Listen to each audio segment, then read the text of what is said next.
Hello and welcome to another video. So today we're going to be doing another exam walkthrough specifically for English. So we're going to be looking at English Language Paper 2 and how to approach non-fiction texts and comparing texts as well. So it might be beneficial for you to look back at some of my previous videos for this, as I have gone over how to answer specific questions on this paper, particularly with comparing, but also with language analysis, writing, etc. So do take a look at those if you think they'll be beneficial before approaching this. As I'm not particularly going to be instructive today, I'm just going to be working through the exam paper at a reasonable pace, so I'm going to be talking about it as I go, but I'm not going to be teaching it as such. We're just going to see a model of how to go through the paper.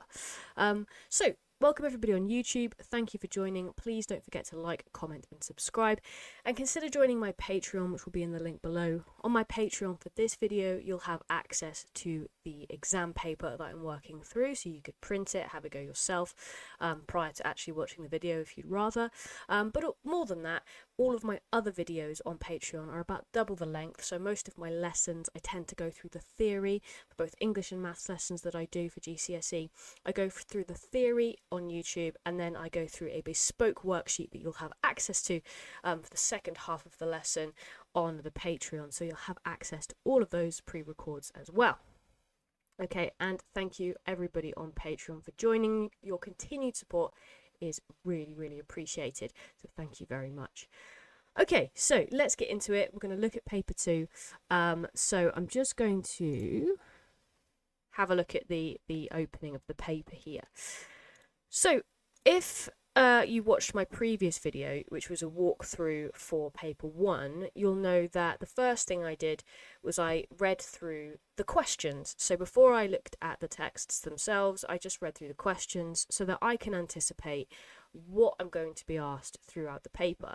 And the reason I'm doing that, just to reiterate, is that when you have an idea of the focus points of the questions, your brain is doing a lot of work in the background when you then approach the texts, and you will have some ideas that are sort of generating of their own accord. So it's always good to have in the back of your mind exactly what you need to be focusing on when you read the text. So I'm going to do that now. So I'm just going to scroll through the inserts, the sources, to the question paper, which is here.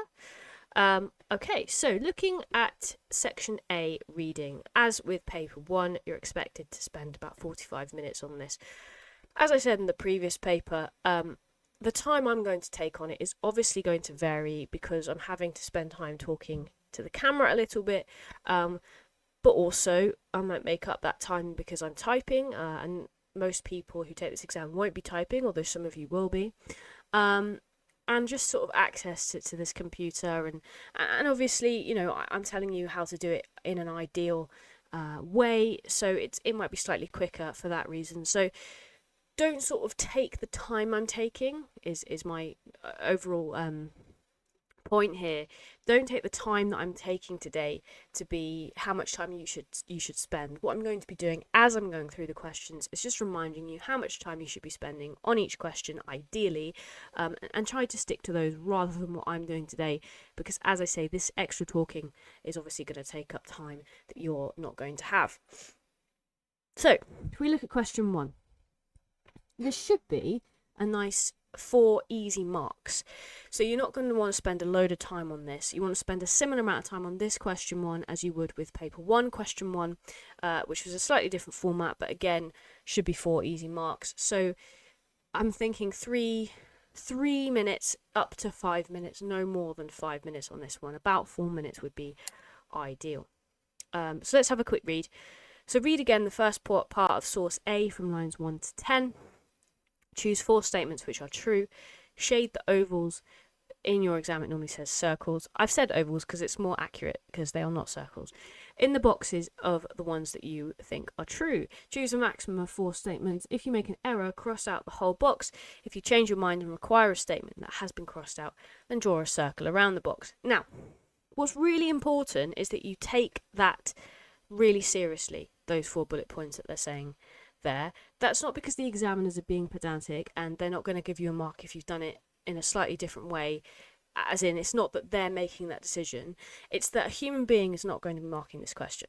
So because this question is either yes or no, right or wrong, which is unusual in English, it's just kind of, this is one of those rare questions where it is true, a computer marks this question. So your answer sheet is going to be scanned into a computer system, and the computer will give you a mark. And the computer, unfortunately, is not clever enough to recognise if you've changed the system. So you need to make sure that you're following this to the letter, because if you don't, you won't get the marks. And that's not because somebody at the other end is being difficult. That's because a computer doesn't understand nuance, and it doesn't understand anything that isn't exactly what it's been told to read. So you need to make sure that you're doing that properly for your own sake, to make sure you get those marks. So what I'm going to do is I'm just going to read the 8 statements so that I know what statements I should be thinking about, so that when I actually read the text, I've got a general idea of what I'm trying to decide to be true or false. So A, Chloe Kelly scored the winning goal during extra time. B, the final was held in Berlin, Germany. C, Germany had previously won 8 women's Euro titles. D, Ella Toone scored the winning goal in the final minutes of the match. E, England won the UEFA Women's Euro 2022 with a 2-1 victory over Germany. F, Chloe Kelly celebrated her goal by performing a backflip.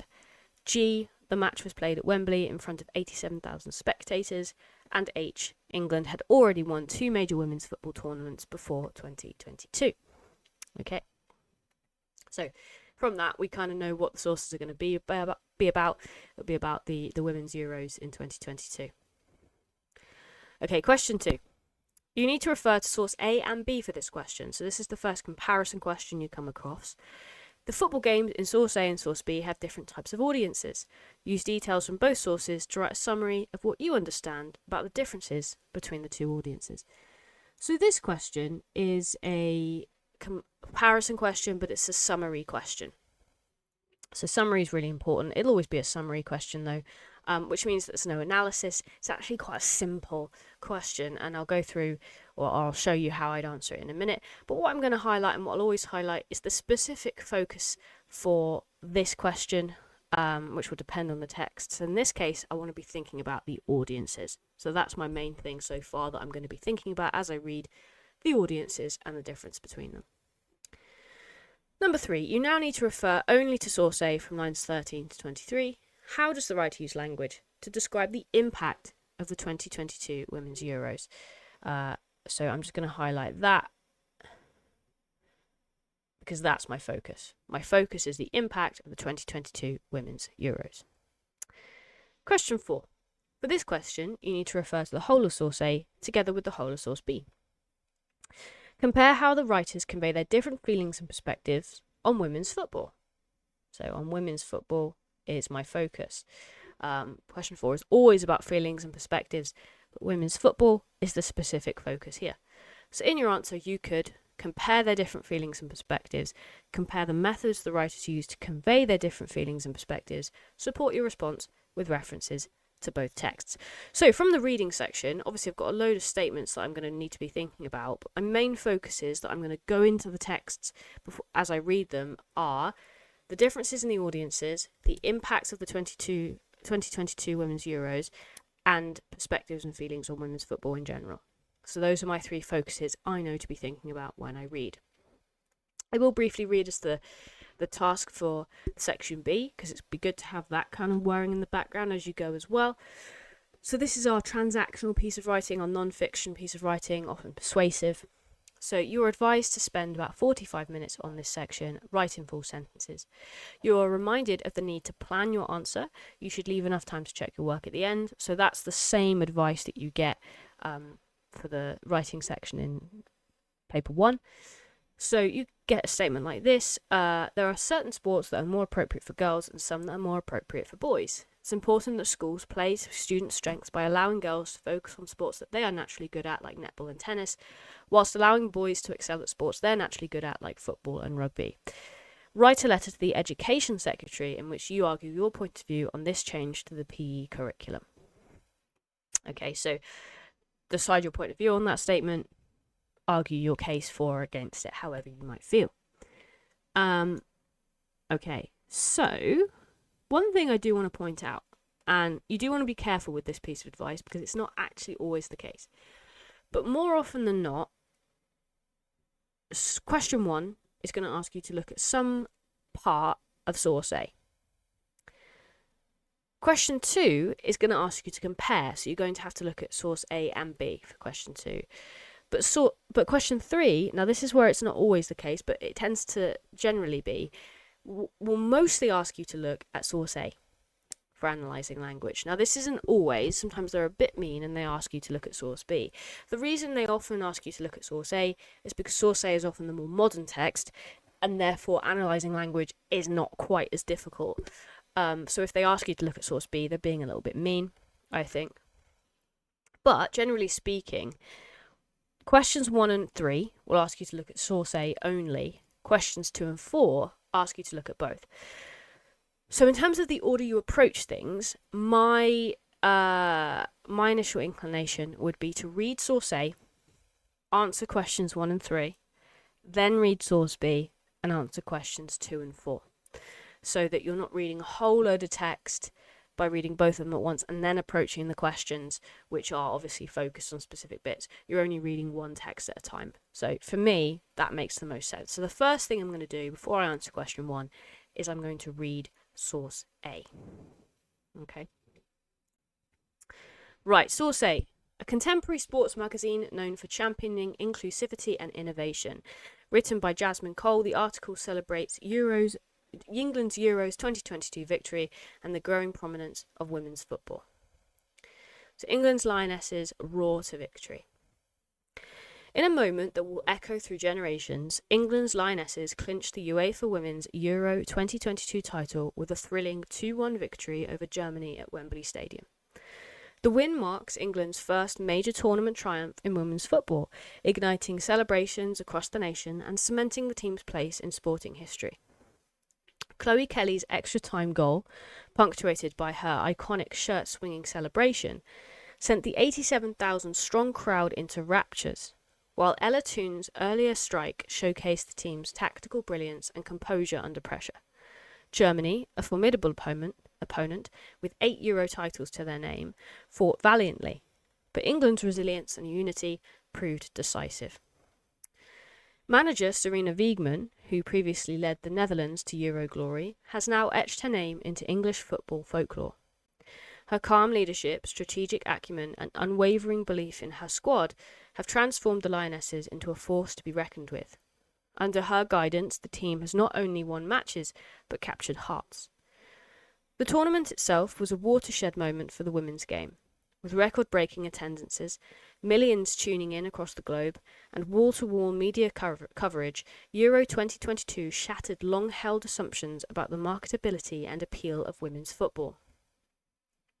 From packed stadiums to viral social media moments, the event demonstrated the growing appetite for the sport and its power to inspire.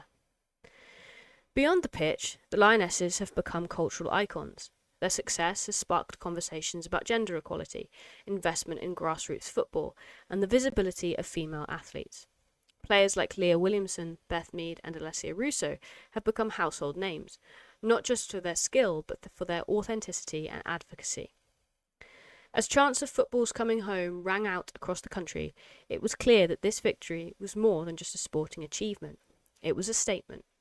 Women's football is no longer on the sidelines. It's centre stage, commanding respect, admiration, and a future filled with promise. The Lionesses have roared, and the world is listening. Okay, cool. So we know this is about the Lionesses, their victory in the Euro 2022 final, and then the impact of the tournament as a whole. So we've kind of got that under our belts. I'm then going to go to look at question 1. And what I'm actually going to do for this, because I'm going to answer these questions mostly on a different document, is I'm going to copy the list so I can show you me answering this properly. So let me just copy it in there, and then I'm going to move this for you. Okay, right. So here we go. So I'm actually maybe going to zoom in on this a little bit more because it was a little bit small. So I'm looking at lines 1 to 10. So if I go back to my source, I don't want to open that. I've just opened a... There we go. Right, go back to my source. And I'm only looking at lines 1 to 10. Now, I'm actually going to also copy lines 1 to 10 over so that you can see this at the same time, because I'm aware that I want you to be able to see exactly what I'm looking at. Right. So, Chloe Kelly scored the winning goal during extra time. Let's have a look. Where can I see Chloe Kelly here? Chloe Kelly's extra time goal, punctuated by her iconic shirt swinging celebration, sent the 87,000 stronghold crowd to raptures. So yes, she did score the winning goal, because we know it's an extra time. We know that they won 2-1. So the only reason they would have gone to extra time is because it was 1-1. You might have to know a little bit about football to know that. But yes, Chloe Kelly scored the winning goal during extra time. So what I'm going to do is I'm going to fill in that little oval as best I can with this one. Oh, my goodness me. Didn't mean to do that. It's thinking that I'm... Yeah, there we go. So filled in the oval. The final was held in Berlin, Germany. Let's have a look. At Wembley Stadium. So no, it wasn't. That's false. Germany had previously won 8 women's Euro titles. Yeah, Germany, a formidable opponent with 8 Euro titles to their name. With 8 Euro titles. So yes, that one is true. Ella Toone scored the winning goal in the final minutes of the match. Nope, she scored an earlier goal, because we know Chloe Kelly scored the winning goal. Ella Toone's earlier strike showcased the team's tactical brilliance, so no, that's not true.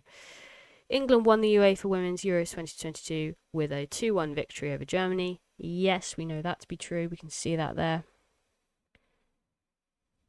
Now, let's say, for example, I'd said that yes, Ella Toone had scored the winning goal, and then I realised that that's not true. So I need to check what I do. If you make an error, cross out the whole box. So what I do is I put a cross all the way through it so that my computer knows. Now let's say I thought, so I've said that Chloe Kelly, yes, she scored the winning goal. And then I decided, oh, hang on, I don't think that's true. I'm going to cross it out. And then I realise, no, it actually is true. I then have to draw a circle around the box. So that's how I show that, yes, I now... Going back on what I said, it is true. Yeah. So I've gone true, not true, true. And that's how I do it, by following instructions there. Chloe Kelly celebrated her goal by performing a backflip. No, punctuated by her iconic shirt swinging celebration. So she took her shirt off and swung it around. So that's not true. We ignore that. The match was played at Wembley Stadium in front of 87,000 spectators. Yep. So we know we've got 4. So we've got 1, 2, 3, 4. So we know that we've got our 4. So we just want to double check that the last one then isn't true, to check we've not made any mistakes. So England had already won 2 major women's football tournaments before 2022. So we can see here the win marks England's first major tournament triumph in women's football. So no, that's not true. So I'm happy with that. Question 1 done. Okay. All right, let's move on. So we're going to look at question 2. No, we're not, sorry. We're going to look at question 3, as I said before, because we're only focusing on source A to begin with. So question 3 is a language question, so we need to do a little bit of analysis. So we're looking at lines 13 to 23, and we're looking at how language is used to describe the impact of the Women's Euros in 2022. So I'm actually going to copy over again 13 to 23 to my answer sheet, so you can see me annotate this as well. So that's from there up to there. Okay. So let me just copy that over. Here we are. Right, so here's my section. So let's reread it and then think about 3 things that we can pick out language-wise, because Question 3 in paper 2 is actually worth more marks than your language question for paper 1. So we want a little bit more in our answers. It's worth 12 marks rather than 8. So an analysis paragraph is worth about 4 marks. So we need 4 little analysis paragraphs here. So let's try and find 3 things. Okay. The players who seem more intent upon the novelty of the occasion and the pursuit of victory. The match was organised by the newly formed British Ladies Football Club. Oh, hang on, I'm looking at the wrong text there. Apologies. I've skipped ahead. I was looking at source B. So I want 13 to 23. That looks more like it from source A. So don't make that mistake. Do make sure that you're looking at the right text when you're analysing. Okay, so manager Serena Wiegman, who previously led the Netherlands to Euro glory, has now etched her name into English football folklore. I'm going for that one because I think that adds drama to it, makes it sound like it will never be forgotten, and she will never be forgotten. Her calm leadership, strategic acumen, and unwavering belief in her squad have transformed the Lionesses into a force to be reckoned with. In fact, maybe the next bit. Under her guidance, the team has not only won matches but captured hearts. So let's go for the team has not only won matches but captured hearts. The tournament itself was a watershed moment for women's football, with record-breaking attendances, millions tuning in across the globe, and wall-to-wall media coverage. Euro 2022 shattered long-held assumptions about the marketability and appeal of women's football. So I'll just highlight that one as well. From packed stadiums to viral social media moments, the event demonstrated the growing appetite for the sport and its power to inspire. So that's also great. I've already got 3 things, so I don't need to worry about anything else. So I'm just going to do some quick annotating here.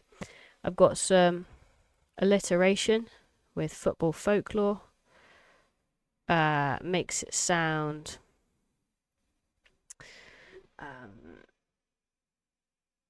grand, important. The word folklore itself. So the noun folklore suggests it could be legendary, but if I'm looking at etched as well, that verb suggests like a permanence there. It's etched in, it can't be removed.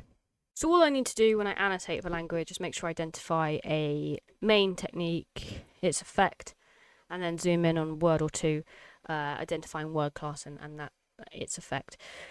So the team's not only won matches but captured hearts. I would say that is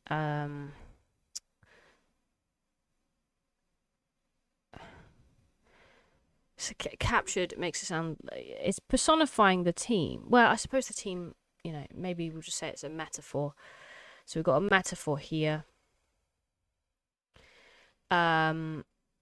Makes it sound like people can't help but love them.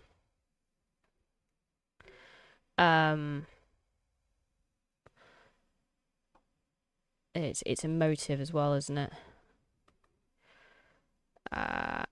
If we look at that word captured, the verb sounds like it's kind of been like a struggle as well. A struggle, powerful. So they have power over people.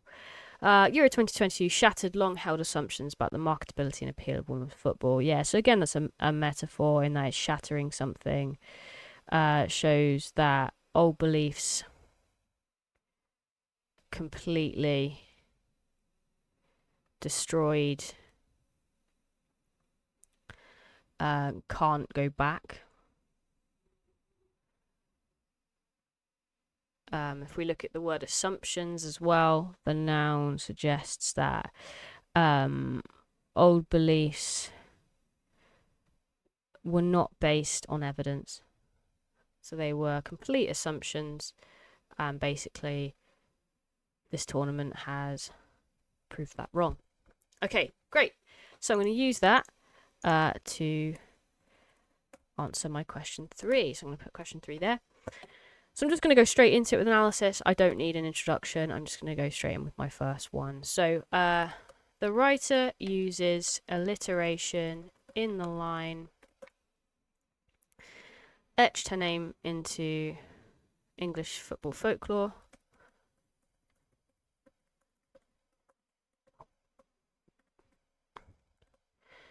To make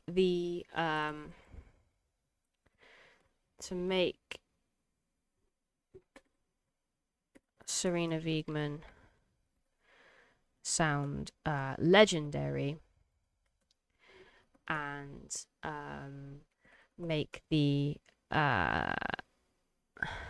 concept of football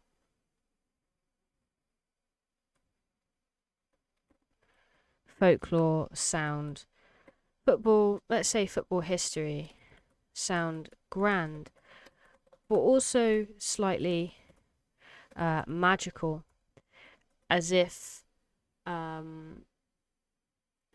Serena's impact is so good, is so incredible that it is difficult to believe. So that's because of the connotations of folklore. So I might want to explain that a bit more, because obviously I've only just come up with that idea in writing it. So sometimes you write your annotations, and then as you start to write, you go, oh, okay, actually no, that there's slightly more I want to say there. This is due to the connotations of folklore that make us think of mythical creatures such as fairies and elves. Also, so I'm going to zoom in on that other word that I've got there, the etched. The verb etched suggests that her legacy is permanent and cannot be erased. Good. Making sure that I'm actually kind of also talking about the questions. It's talking about the impact of the tournament, not just Serena Wiegman as an individual. So let's just check I've kind of answered that. In the same way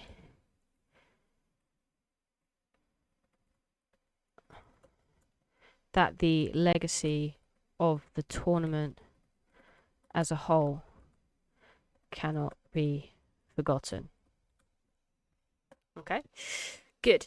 And then I'm just going to say something like, furthermore, the writer also uses a metaphor in the line,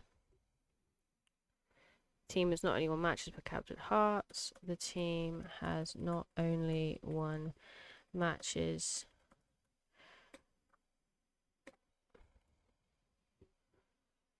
but captured hearts. To, what did I say here? People can't help but love them. Yeah, to suggest that people cannot help but love them. And then I'm going to explain it, because what's really important in these questions is that you have clarity. So when you make a point, make sure you explain it maybe with a because connection. So to suggest that people cannot help but love them because the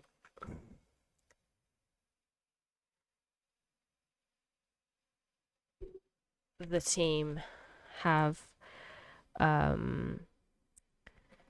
taken their hearts hostage. I'll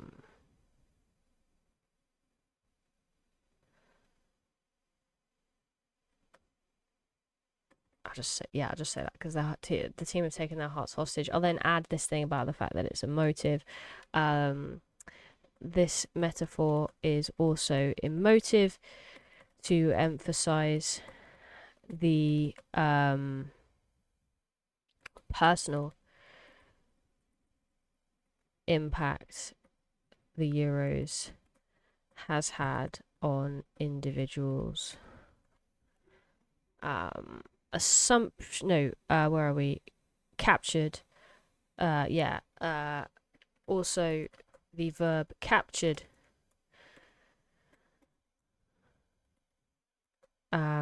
Highlights the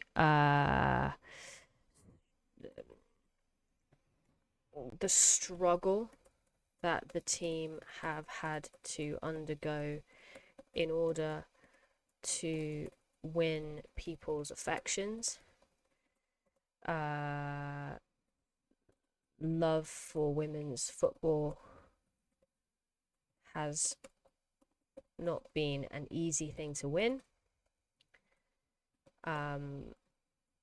This emphasizes the strength of the team and the power they have had to make a difference in people's opinions through the tournament.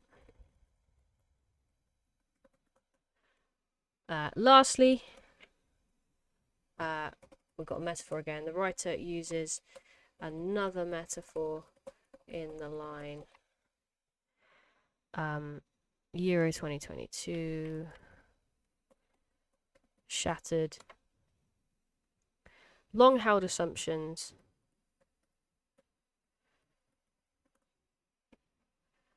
about the marketability and appeal of women's football.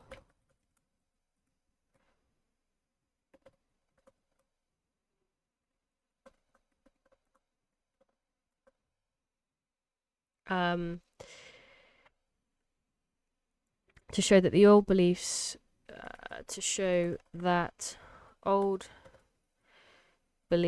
about women's football, such as it not having the entertainment value or quality of men's football, has been completely destroyed and cannot be reinstated.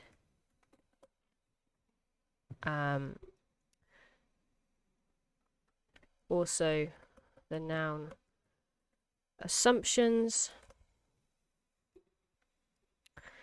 suggests that these old beliefs were not based on evidence at all, and so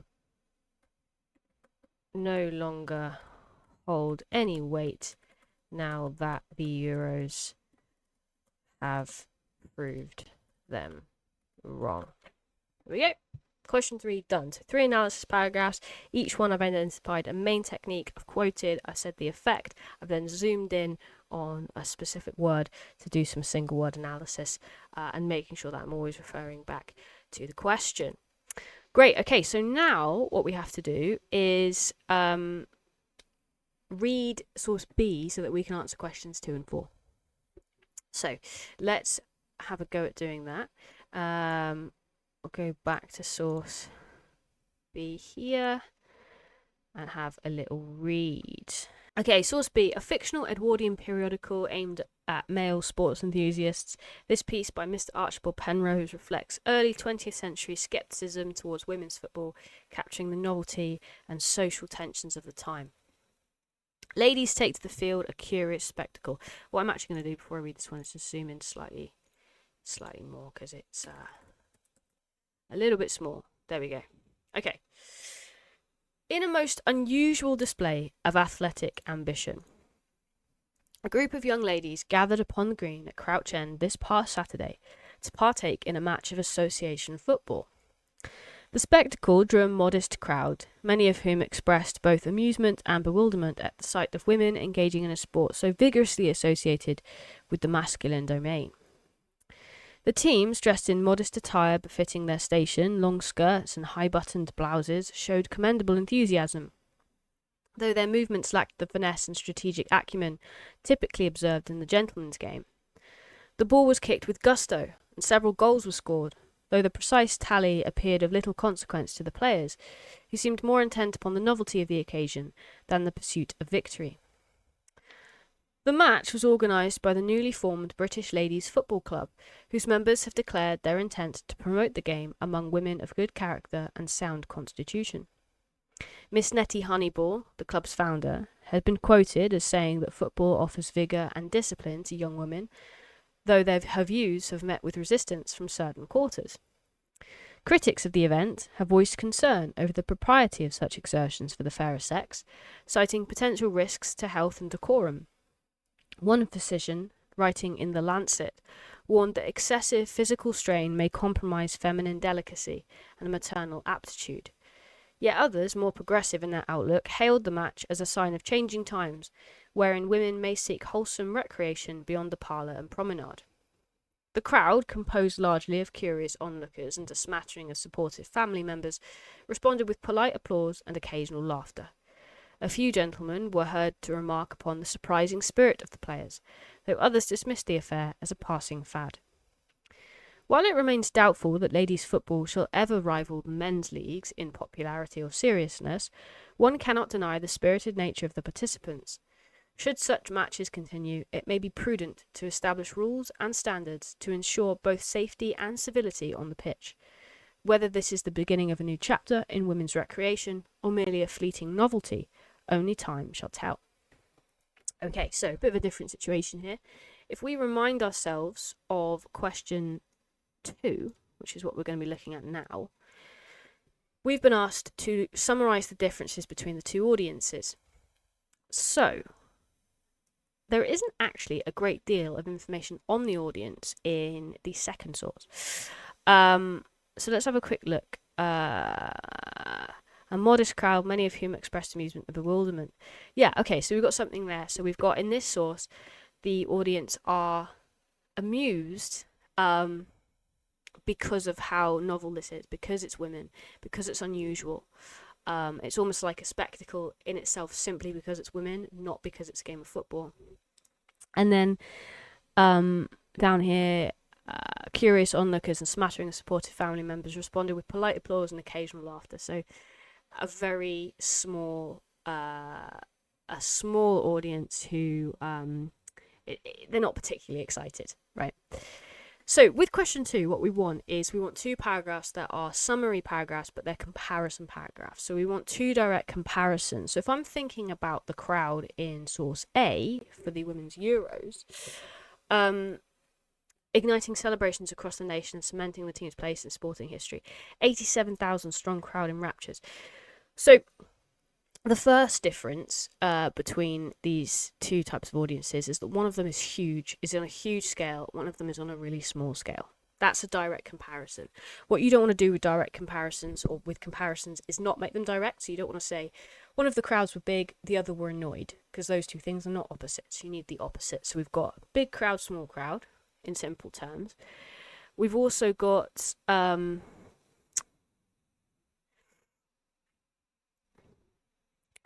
a crowd or an audience who are taking these women seriously and are genuinely supporting their sport, whereas in the other crowd is kind of being a bit flippant and thinking that it's fun, it's funny to watch women play football, it's unusual and a bit of a spectacle. So our first comparison is that one of the audiences is on a huge scale, the other one's quite small. And then the next one is that one audience is very supportive of these women playing football, and the other one is almost just amused by it and surprised, and in some cases making fun. So I'm just going to need to find evidence from each text to support that. So let's just pick something from this text to show that it's a huge crowd. I could talk about the numbers, but let's go this one, igniting celebrations across the nation and cementing the team's place in sporting history. So I think it's across the nation that's huge. And then also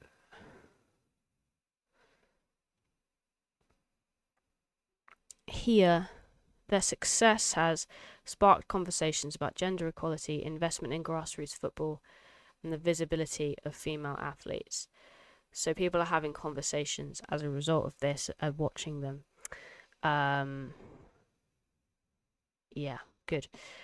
And then for source B, we want to show that it's a small crowd.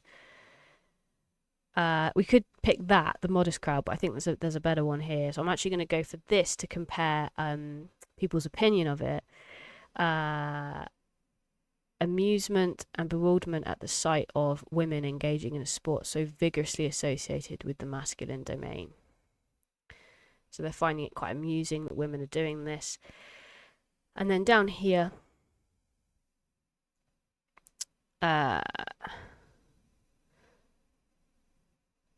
this kind of shows the fact that they're small and they're not particularly excited.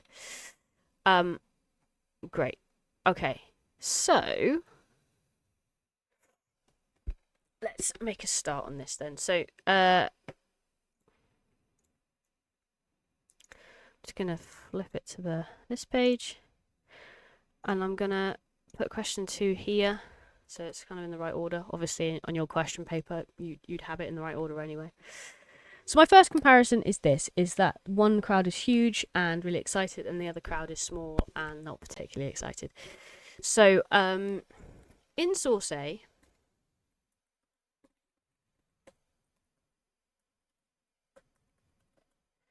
the football tournament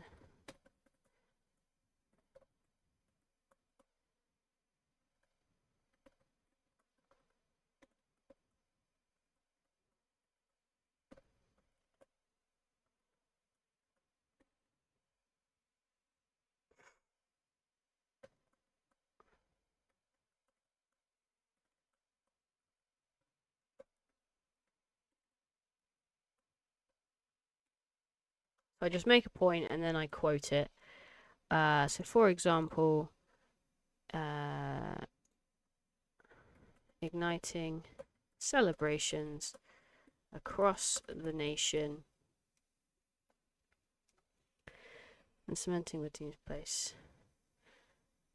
I think I'll just have that actually, because it's to the point.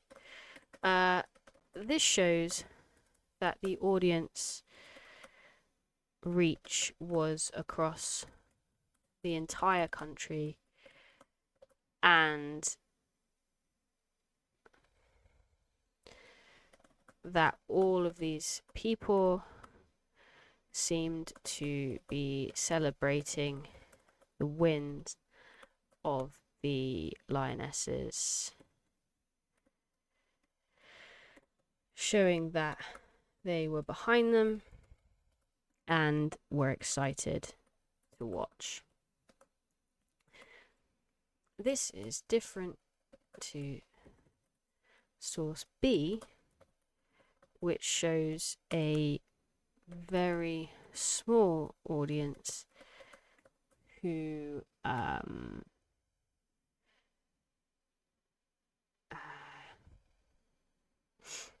seem to be in good spirits, but not particularly excited about the football they are watching. For example,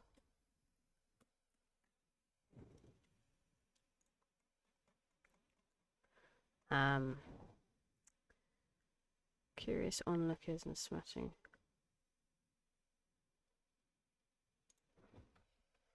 A smattering of supportive family members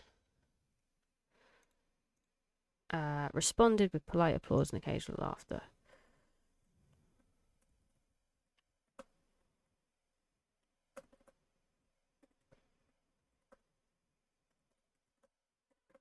This shows that they are celebrating out of obligation and are in some cases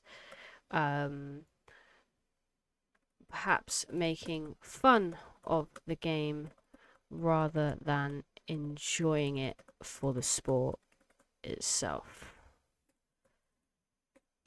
Also, in source A, the audience is taking the football very seriously and are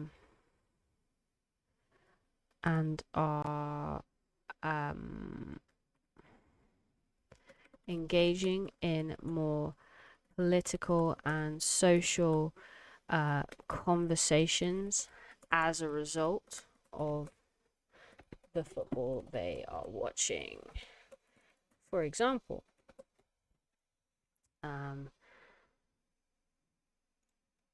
so their success has sparked conversations. Their success has sparked conversations of gender equality, investment in grassroots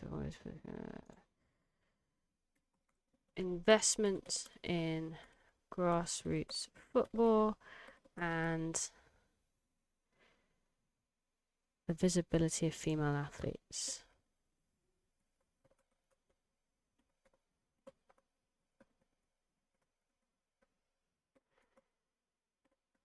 This shows that the audience are recognizing the importance of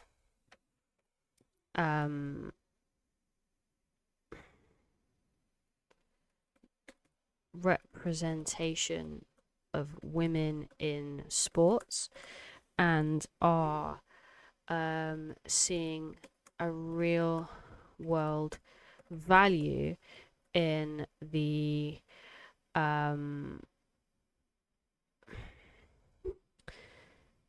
impact of the Women's Euros tournament. This is different to source B, as the audience seem to view the women's football game as a mere amusement and novelty, not taking the women seriously as athletes.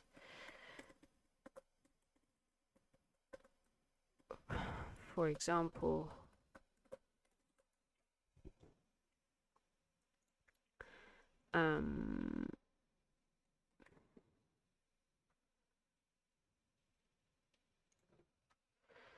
there is amusement and bewilderment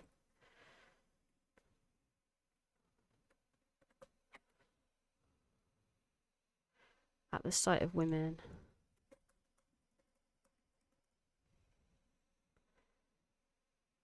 engaging in a sport so vigorously associated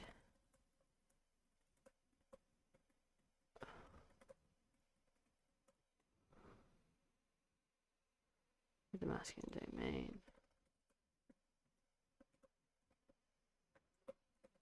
This shows that the audience still believe that football is a man's sport, and that women playing it is simply a spectacle in and of itself, and not something to be enjoyed as a serious sport. Okay, that will do. Wonderful. Right, let's move on to question 4, which is a bigger comparison. So if we remind ourselves what question 4 is asking of us, question 4 says, compare how the writers convey their different feelings and perspectives of women's football. So this one's worth 16 marks. It's worth a little bit more than the other texts, the other questions, sorry. as question 4 does in paper 1. So what we're going to have to do is think of a little introduction for this as well as a conclusion to make it a complete essay, basically. What I would be inclined to do here is similar to question 2, find 2 direct comparisons, because what you're going to have to do for question 4 is actually talk about analysis as well. So you're going to have to analyse, so talking about methods, and compare, which is a tall order, really. So if you can get 2 direct comparisons, you can actually analyse something for each of those comparisons from both sources. You're essentially doing the same amount of work as like 4 mini analysis paragraphs, and then a little intro and a conclusion either side. So I would say that direct comparisons between them in terms of their opinion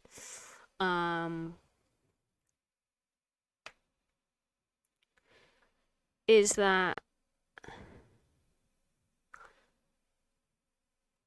to be fair, the actual person writing this is quite neutral. Except, okay, so while it remains doubtful that ladies football should ever rival the men's leagues in popularity or seriousness, so I think perhaps they are sceptical of the appeal of women's football, whereas the first source is very much sure of the fact that women's football has great appeal because they know it does, because they're speaking from a different perspective. It's already happened. So one of our comparisons could be, and I think I'll actually just write that down on my other document a moment, that one does not have faith in appeal, one knows it has appeal. Remember, we are thinking specifically about the writer's opinions here as well, and viewpoints.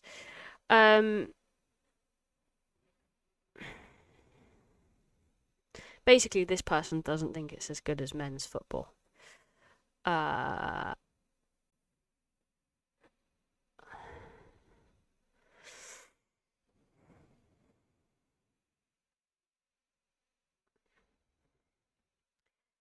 probably would be the main point, actually. I think it's unusual.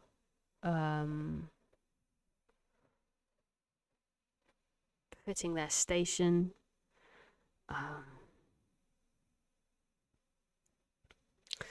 Okay, yeah, so my other point is, so they don't think women's football has appeal, but they also don't think it has the quality of men's football, so doesn't think it's as good as men's football. The first source, I can't remember if it actually says anything about that comparison between men and women's football. It just sort of says how good women's football is. Okay, so basically saying that they're skilled is something that we can see here. So, okay, so my comparisons are going to be not necessarily that. So my point is that doesn't think women are skilled at football. Is that source B? Source A thinks the Lionesses have immense football skill. So my 2 comparisons are, one doesn't have faith in its appeal, one knows it has great appeal, the other one is one doesn't think women are skilled at football, the other one thinks women are very skilled at football. So those are my main comparisons. So what I'm going to have to do there is do a little bit of analysis again. So I will analyse it on here, I think, so you can see it here. So we need something from this text to show that it has great appeal, and then also that women are very skilled at football. So let's have a look. Try to avoid using the same quotes you've used for previous questions, because although you might be saying something slightly different, there's no hard or fast rule here. You can do this as long as you say something distinct. But what you don't want to accidentally end up doing is repeating yourself in different questions, because that could potentially damage your marks. Although, having said that, in terms of the way it's marked, you'll get a different examiner per question, so it doesn't actually matter too much. But it's best practice to avoid it.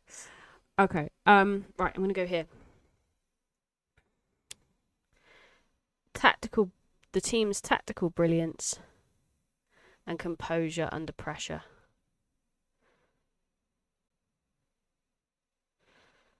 There we go. So the tactical brilliance. Again, with question 4, it's analysis, but it can be language or structure that you talk about. Try to at least talk a little bit about both.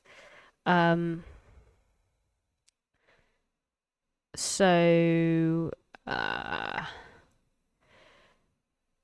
think maybe if you look at composure and pressure,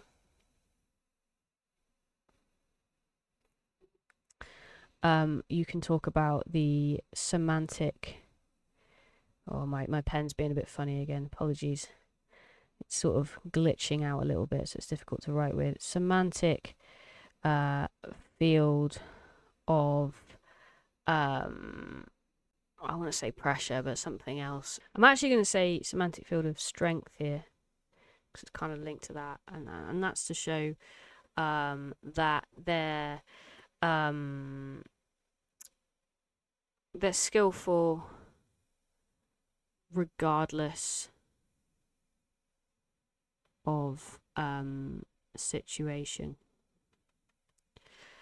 And then we can talk about the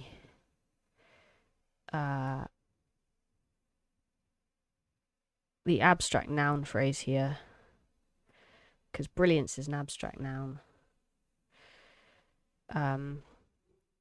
Shows an intelligence for the game. Cool. And then something to show that it has wide appeal. I'm going to go down here. From packed stadiums to viral social media moments. I'm just going to go from the events. The event demonstrated the growing appetite for the sport and its power to inspire. So growing appetite. We'd go for personification. So it's kind of personifying people's feelings about it. Shows that people are sort of hungry for more and more. And then I might zoom in on that noun power to show that it's kind of difficult to stop. Good. I'm going to see if, when I look at the quotes that I choose for source B, whether I can look at something structural, perhaps. So I want to show that it doesn't think they're skilled. Their movements lacked the finesse and strategic acumen typically observed in the gentleman's game. So I think structurally here we can talk about that juxtaposition by comparing it to the men's game. It's an attempt to belittle the women's game.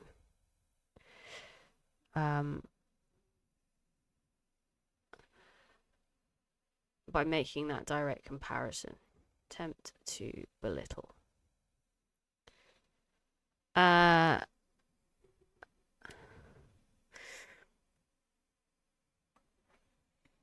It's kind of bigging up the men's game rather than being accurate about what they're seeing in the women's game. And then saying that it doesn't have wide appeal. I think that bit near the end. While it remains doubtful that women's football shall ever rival the men's leagues in popularity or seriousness, one cannot deny the spirited nature of the participants. So, again, it's a further juxtaposition. So we can kind of bring it up again as like something that is happening throughout. But then I think the adjective spirited is again patronizing.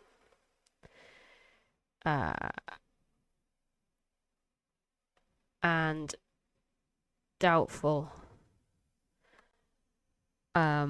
Again, the adjective, no faith in it.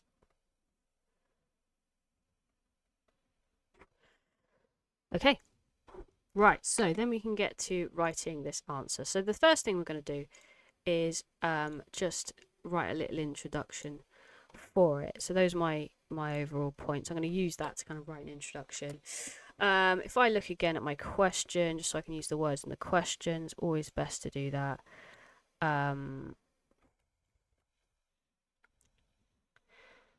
Okay, so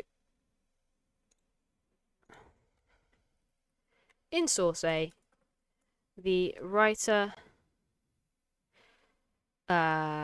is reflecting on the huge impact that the women's Euros had 2022 had on society. Writing from a perspective of knowing that women's football has huge appeal and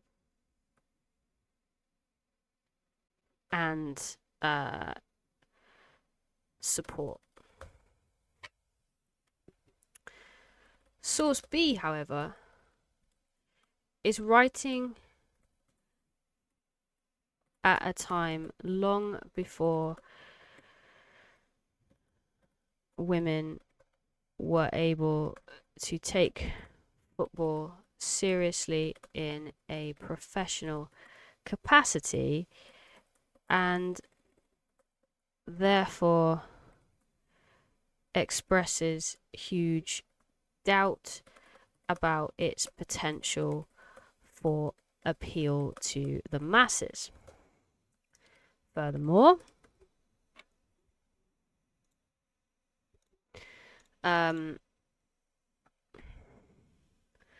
source B also does not believe women to be skilled at football. This is opposed by the writer in source A, who writes about how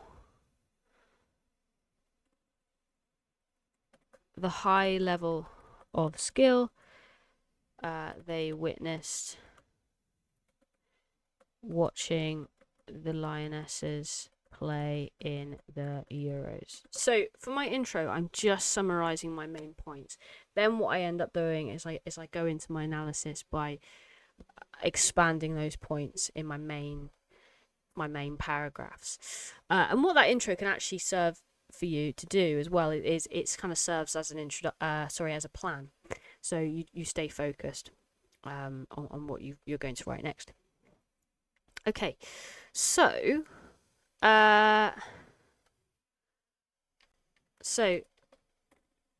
source A, I look at my, just gonna look at my quotes a minute.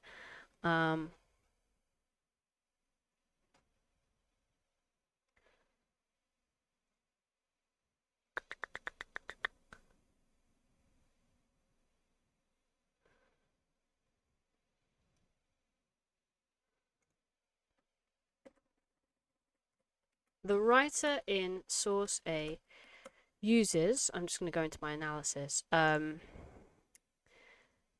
personification in the line. We quote, the event demonstrated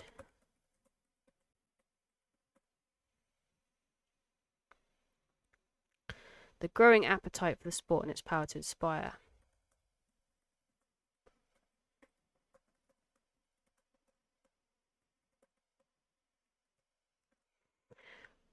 To show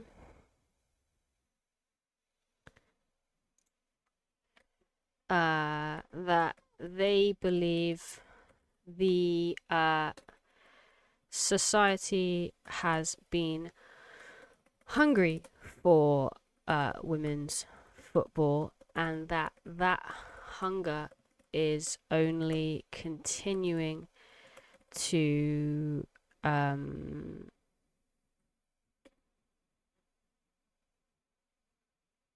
grow.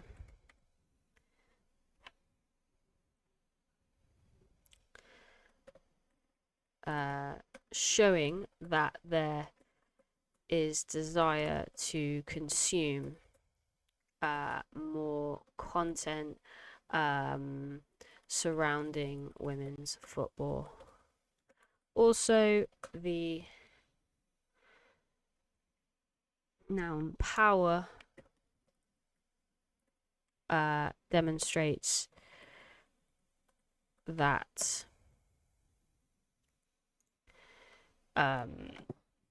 this is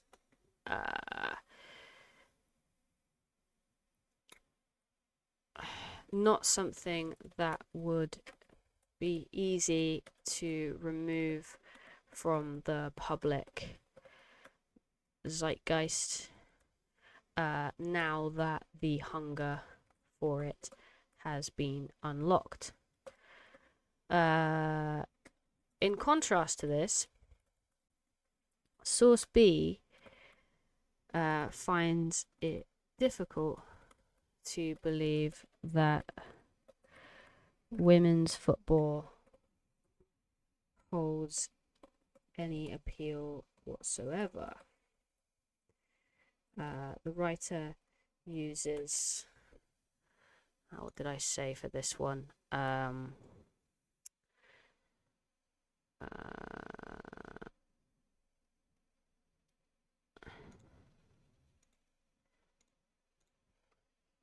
Juxtaposition by comparing women's football to men's in order to minimize the level of support for the latter. Sorry, for the former. Let's do our first quote there then. So, while it remains doubtful that ladies' football shall ever rival the men's leagues in popularity or seriousness. It's a long quote, isn't it? I'll write it anyway. Right, so while it remains doubtful that ladies' football shall ever rival the men's leagues in popularity or seriousness,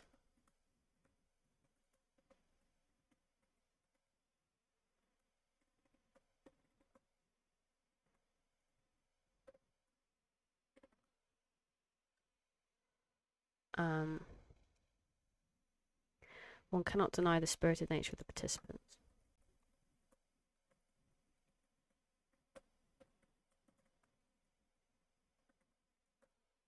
Okay. The adjective doubtful highlights the writer's lack of faith in the potential for popularity for women's football. Moreover, the adjective spirited, in fact, therefore, I think because of that opinion, that's why this sounds patronizing. Therefore, the adjective spirited comes across as patronizing, as if the writer is belittling the women players and thinks of them as far less serious than their male counterparts. Okay, and then our second point is about skill. So let's look at the quote we picked for skill, source A.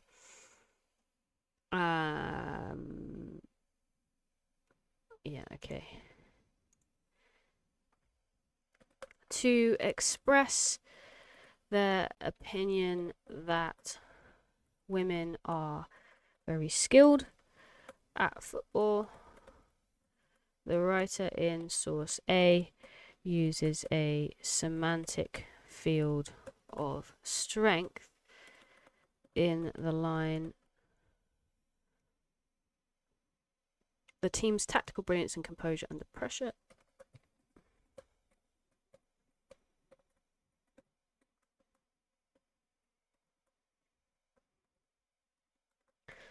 To suggest that even under immense difficulty and hardship, the quality of the football is still present in the England women's team.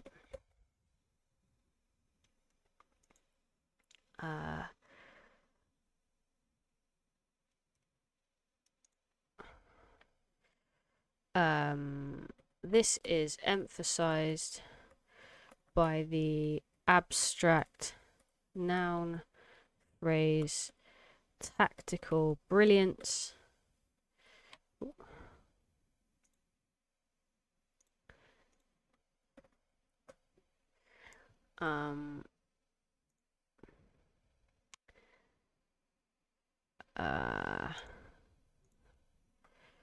Which expresses the player's high level of intelligence for the game of football.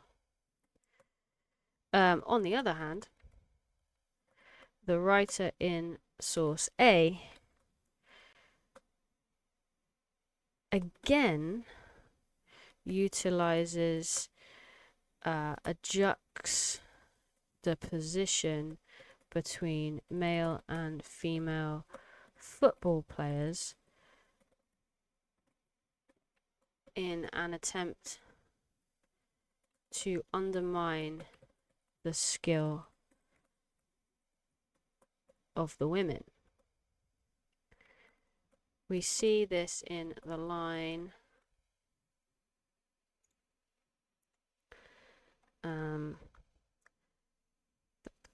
their movements lack the finesse and strategic acumen. Their movements lack the finesse and strategic acumen typically observed in the gentleman's game.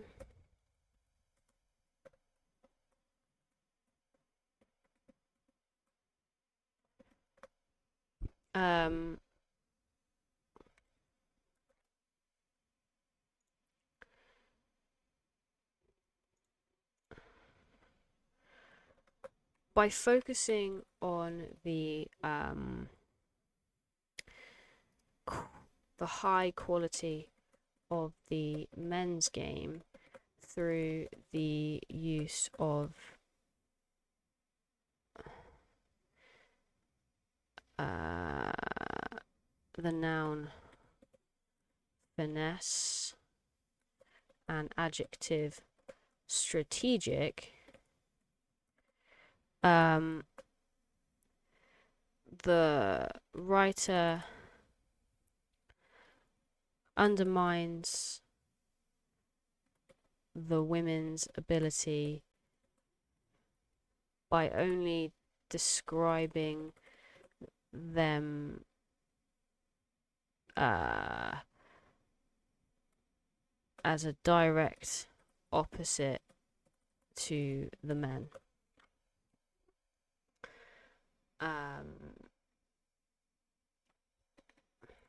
Not assessing them on their own merit. Okay, and that would be enough, I would say. That doesn't look a great deal there, but I think on a written down in handwritten, that would look like a lot. And then we just need to do a really quick conclusion. So overall, the writer in source A has a far more positive opinion on women's football, thinking it to be of a high quality and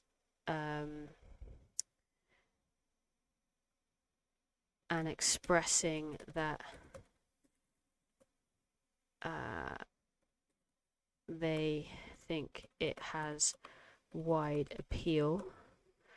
In total contrast to this, the writer in source B, is far more doubtful about the future of women's football, believing it to be of low quality and not appealing to audiences. Yeah, so just kind of bringing it to a close makes that feel like a more sort of complete essay. Cool, right, there you have it. That is the reading section of the exam. So we're now going to look at the writing section of the exam, the second half of the exam, if you will. Okay, so now what we have to do is write a letter to the Education Secretary in which we argue our point of view on this particular change to the PE curriculum, which is completely made up, by the way, just kind of intended to goad a little bit. So it says there are certain sports that are more appropriate for girls and some that are more appropriate for boys. It's important that schools play to students' strengths by allowing girls to focus on sports that they are naturally good at, like netball and tennis, whilst allowing boys to excel at sports they're naturally good at, like football and rugby. So, decide your opinion on that. I personally think that's absolute rubbish, but I need to make a cohesive argument for that. One thing to note is that the Education Secretary, that's the person we're writing to. I know that to be Bridget Phillipson, so that's who I'm going to address it to. If in an exam you don't know that person's name, like, you can make it up, or you can decide to just say dear sir or madam. Do remember though that if you do that, because you haven't given a name, you then have to sign it off as yours faithfully rather than yours sincerely. Okay, so it does say that we should plan though. So what I'm going to do for my plan is quite simple. I'm simply going to decide, do I agree or disagree? So first of all, I disagree. Now what you don't want to do, really don't want to do, is go, oh, I don't really know, or I'm just going to try and argue both points, make it balanced. You don't want to do that at all, because you cap yourself at about half marks for that. You need to have a really clear opinion and make it persuasive, so you're always arguing your one point of view. So I disagree with this statement. I'm then, in order to plan, going to think about 3 key reasons why, and sort of have those key reasons as my focuses for different paragraphs in my text. So the first reason I disagree with this is that I don't believe that there's any sport that is naturally easier or more natural, I suppose, for any particular gender. So I don't believe that girls are naturally better at some sports and boys are naturally better at others. I think everyone has an equal opportunity to be good at any kind of sport. That's my first point. My second point is that sport isn't just about excelling, it's about enjoyment, and it's really important that individuals are allowed to choose sports or at least have a go at sports that they really want to have a go at and enjoy, and they're not limited simply because of their gender. So my first point is that there aren't sports that are naturally easier for different genders, and that it's important to enjoy sport as well as to, do well at it. And so therefore some boys might want to do ballet, some girls might want to play rugby, and that's great, that's fine. And then my third point, I think, would be about how instilling gender stereotypes generally is probably not good for society or gender equality in general, and I think it has a knock-on effect on other areas of society as well. So those are my 3 points. What I'm going to do in my on my answer booklet, I'm just going to jot those points down so I've got them there as a plan. So 5 plan. So my first point is no sport is naturally for any gender. Sport should be about enjoyment, and so people should choose sports they like. Instilling gender stereotypes has a negative effect on society as a whole. So those are my 3 main points. Okay, great. I can get into it. What I'm going to try and do is use my DeForest techniques, which I have talked about in previous lessons. So go back to have a look at those. And I'm just, as a guideline, going to try and fit like 3 DeForest techniques per paragraph. And hopefully that'll be about the right amount. Okay, so I need to remember that it's a letter. I'm not going to worry about addresses or anything like that. You don't really get any extra marks for any of that stuff, as long as it's clear that it's a letter. And all I need to do to make it clear that it's a letter is say something like, Dear Bridget Phillipson.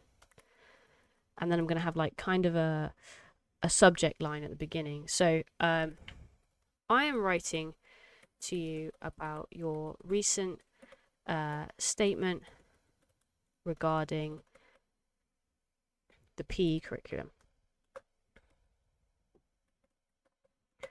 And then I'm going to just have one sentence here that makes it really clear what my opinion is, and then I'll get into my paragraphs proper. So I think it is utterly ridiculous to suggest that it would be beneficial for anyone to limit sport opportunities in school based on gender. And then what I might do is just hint at all the points I'm going to make. It is your opinion has no scientific ground.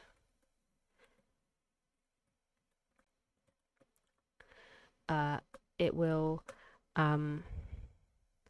stunt enjoyment for sports and have a more serious negative effect on society as a whole.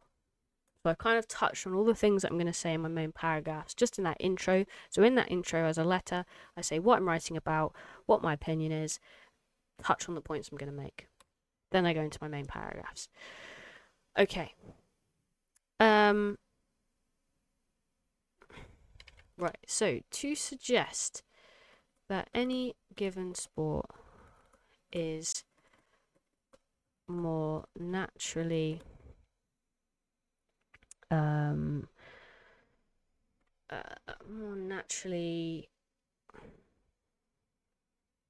think of the best word here.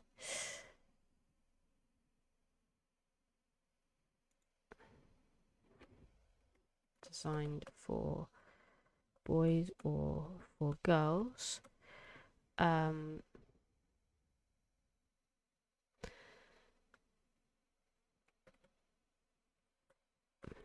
Makes you seem willfully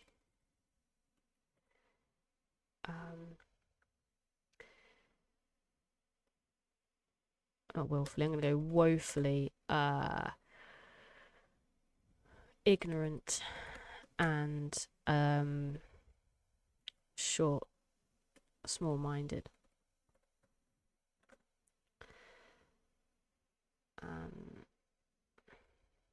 Right, so now I've read the articles, and sometimes those articles do link to the text that you're going to have to write, so I might draw from that. So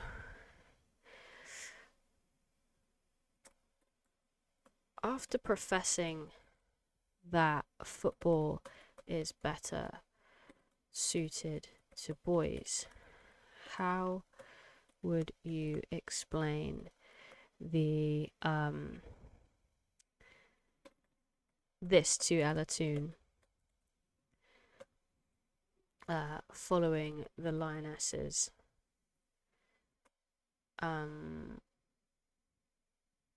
recent Euros success?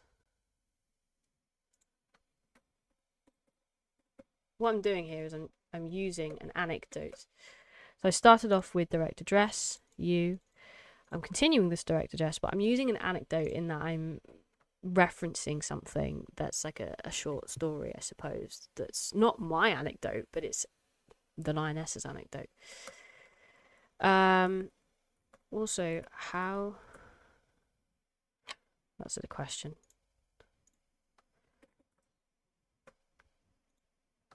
How would you...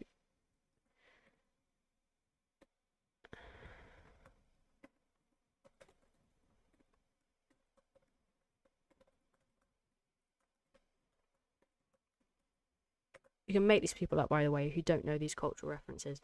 In the eye of the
I don't know, Dr. Waterman. The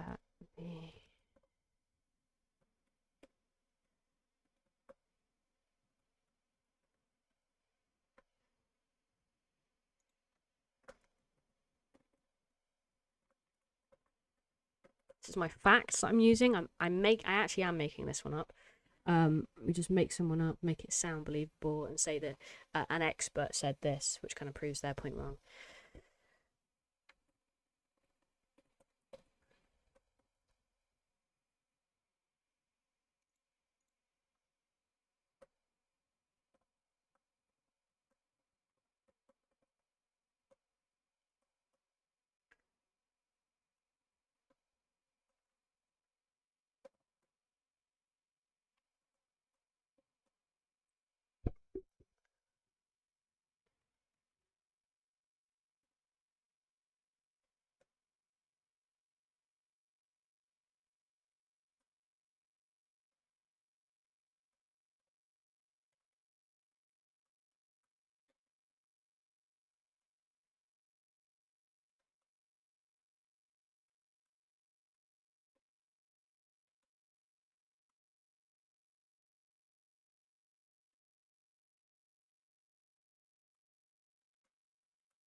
Only.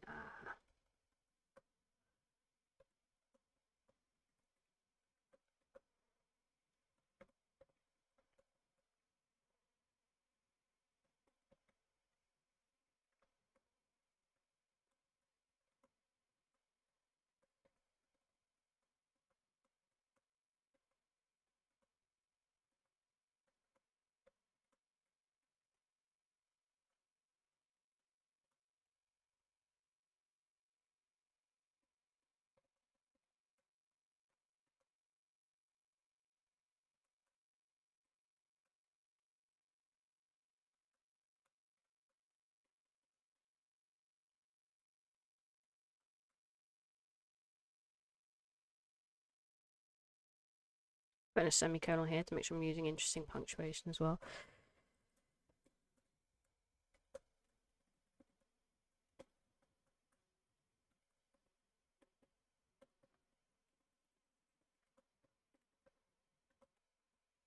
So I've started the second paragraph by reiterating my opinion on this point, making it clear.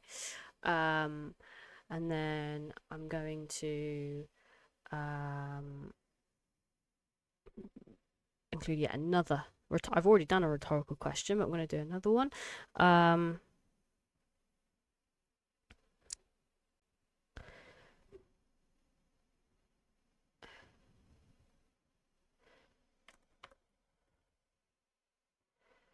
Um,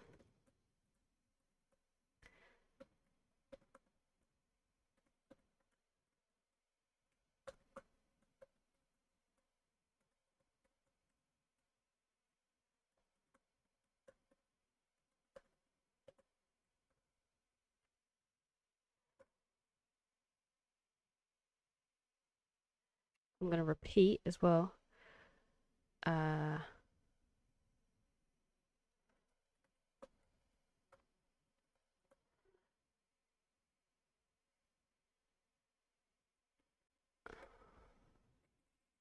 I'll repeat this actually.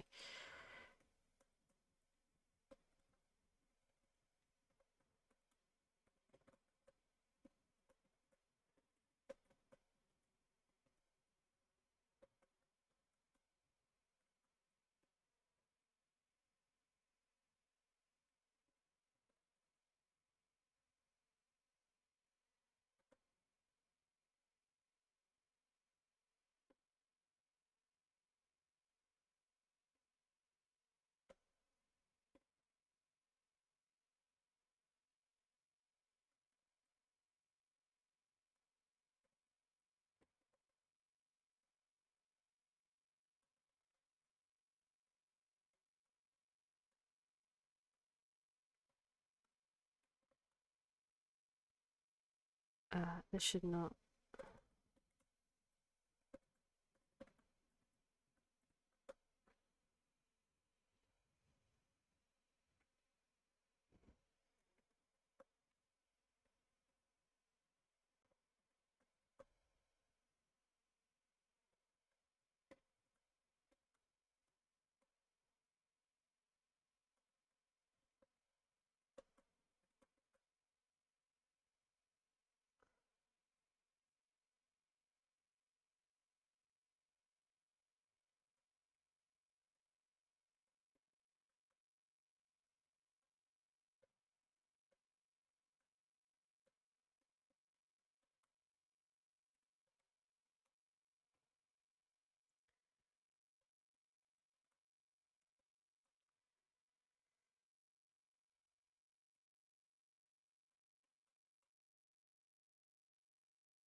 Encouraging gender stereotypes and I'll say like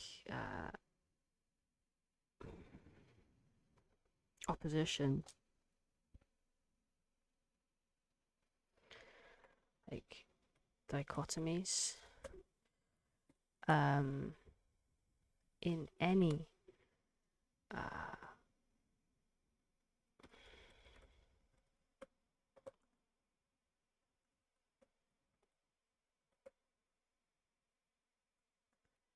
has an irreversible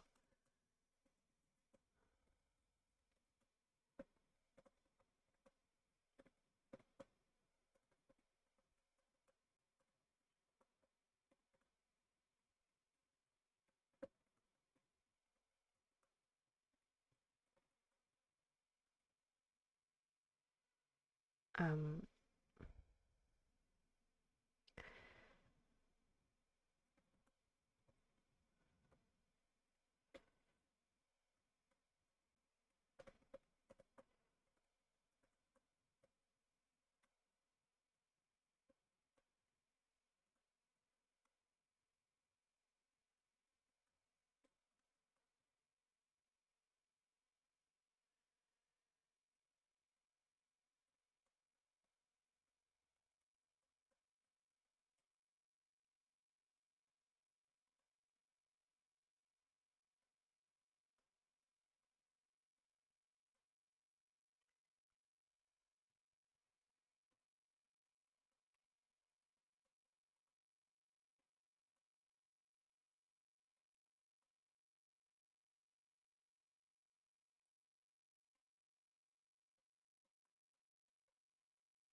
I'm going to end it with a separate paragraph, like a call to action with my list of 3, my trade code on.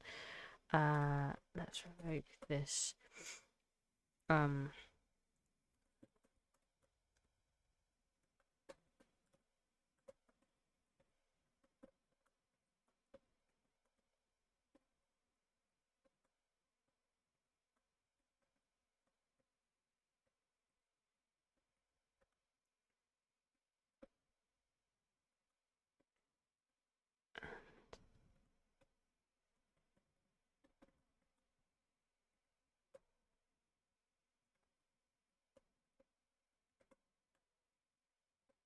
Use my first name.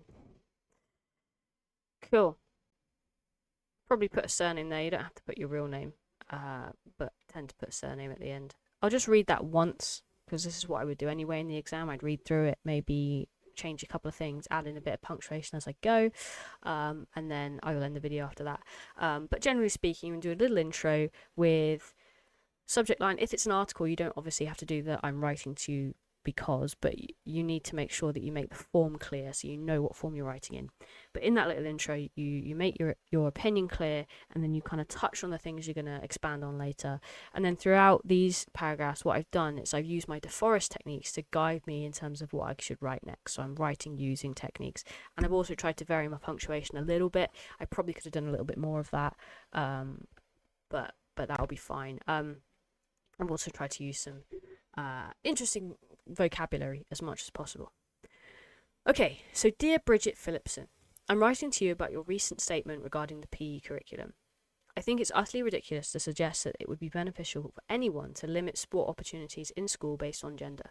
Your opinion has no scientific ground, it will stunt enjoyment for sports, and have a more serious negative effect on society as a whole.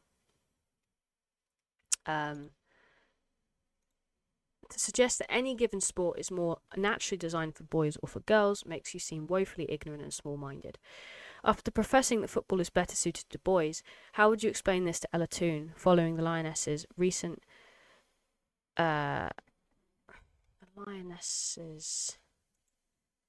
impressive Euro success? Also, would you have been able to look Andy Murray in the eye after he won Wimbledon and tell him that only girls should be playing tennis? Sports are not natural. We made them up. So how can it be that some are more naturally suited to one gender or another? Dr. Waterman, Professor of Biology and Sport at the University of Oxford, stated clearly in last month's issue of Science Today that, and I should quote this really to make it look like what he's saying, there are no physiological indicators in the human body that would mean one sex might excel in skill at any sport over another. You are being scientifically inaccurate and ridiculous. What is more, since when is being a star athlete the only reason to engage in sports? I strongly believe that physical activity of any kind should be engaged in for its own sake in order to boost physical and mental health. Enjoying the sport that you are playing has a huge impact on this. Is it not important that students, regardless of gender, are given the opportunity to take part in sports they love? Regardless of gender, everyone has a right to enjoy the curriculum and engage in topics and activities they are interested in. This should not be any different during PE. Equal opportunities for everyone at school is the foundation for a fair and flourishing society. This brings me on to my most important point. Encouraging gender stereotypes and dichotomies in any part of life, PE included, has an irreversible and dangerous impact on how students see themselves and how they may limit themselves and others in the future. If boys feel too frightened to challenge toxic masculinity, or girls feel trapped in the stunted expectations of traditional femininity, we run the risk of setting society back 100 years in terms of gender equality, which does not benefit anyone. The world deserves male ballet dancers, fashion designers, and chefs just as much as it deserves female carpenters, scientists, and footballers. 70% of students at Topsham Comprehensive already feel that they have experienced sexism from their peers. It would be a travesty for teachers and school leaders to encourage this as well. Let's revoke this change to the PE curriculum and work instead towards making school a place of opportunity, freedom, and enjoyment for all. Yours sincerely, Lydia. Okay. Right. There you have it. That's the exam. So thank you very much for sticking with me on that. Please feel free to rewind, look over various parts just to sort of clarify what I was doing, but also feel free to look back over my previous lessons, because in those lessons I go through in far more detail how to answer each individual type of question. Okay, so if you're on Patreon, please don't forget to download the exam below so you can have a look at it yourself. If you're on YouTube, thank you very much for joining. Please don't forget to like, comment, and subscribe. Consider joining that Patreon for those bespoke worksheets and portions of lessons that you won't get on YouTube. And everyone on Patreon, thank you very much for your continued support. I look forward to seeing you next time. Thank you.